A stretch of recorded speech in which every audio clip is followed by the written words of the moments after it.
culture et développement, là, il y a le ET qu'on pourrait presque mettre en EST, la culture est développement, peut-être sous le triple registre économique, ça a été évoqué longuement tout à l'heure, euh, peut-être politique et également éthique, hein, sur la manière d'être et autres. Sur le plan économique, je citais Florida et Terry Clark, des économistes et des sociologues américains qui ont mis en évidence combien la culture était puissamment contributrice de retombées économiques directes, indirectes, que ce soit par rapport à des équipements culturels, des institutions, par rapport au patrimoine, par rapport à la création artistique, par rapport à la dimension aussi des festivals, puisque cela génère toute une série de retombées d'externalités positives, hein, comme disent les économistes. Donc je ne développe pas ceci nécessaire, mais au plan politique, c'est tout l'enjeu constitutif aussi, on évoquait peut-être le passé de la France, mais du rayonnement, du prestige, de la grandeur, dont les souverains, qu'ils soient président de la République, ont une claire conscience, ou bien maire de grande ville ou autre. Et puis au plan éthique, sans référence nécessairement au développement personnel, même si c'est un peu à la mode, mais c'est l'idée en effet que la culture est émancipatrice. Émancipatrice de quoi? Émancipatrice de ses propres catégories de pensée, de ses propres manières de penser. Et quand on déplace le regard sur le rapport que l'on instaure au monde ou à la vie, alors il y a en effet une dimension d'effet émancipateur, émancipatoire de l'art et de la culture. Et plus on se confronte à la création artistique, plus il y a ces déplacements, ces ébranlements qui peuvent nous délivrer du quotidien, nous faire accéder à l'extra-quotidien et nous faire découvrir des dimensions que porte justement la dimension poétique. Les enjeux commerciaux actuels pour les entreprises, là aussi, sont de plusieurs natures, enfin de plusieurs registres.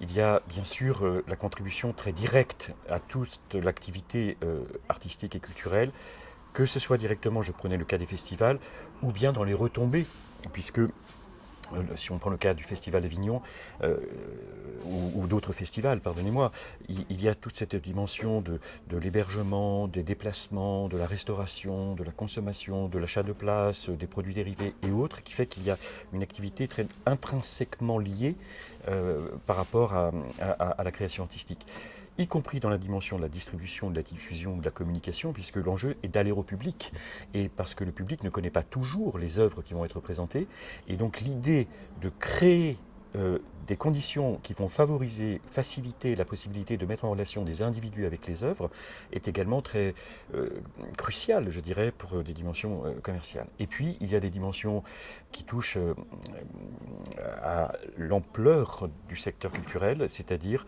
de voir en quoi il y a possibilité de travailler sur les différents types de cultures, avec les différents mondes de l'art.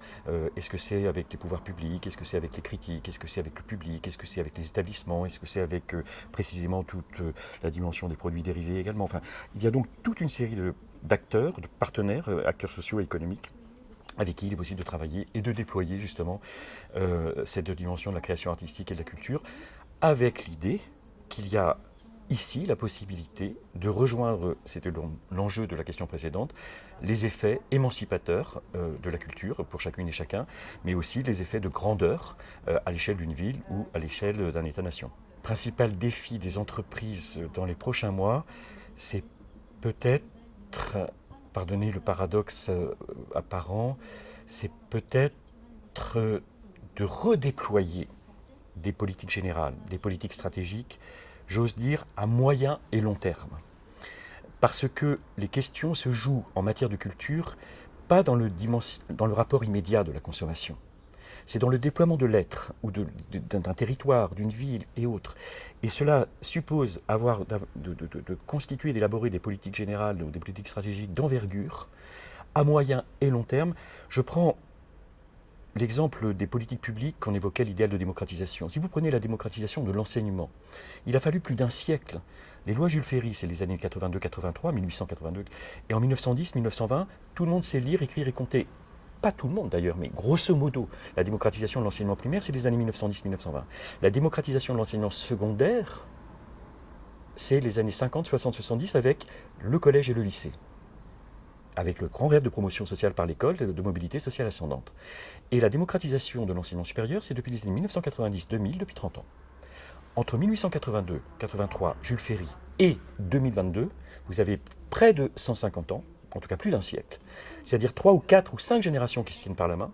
Et donc on voit qu'il y a des effets de transmission qui créent un processus de réalisation de l'idéal de démocratisation, mais qui est du temps long et lent. Et donc, pour ne pas abandonner cette dimension des effets émancipatoires ou émancipateurs propres aussi à la démocratisation, eh bien, l'idée, c'est d'essayer d'envisager la possibilité de déployer à moyen et long terme, et donc les objectifs ou les missions ou les défis de court terme seraient de penser au long terme et à des politiques générales d'envergure.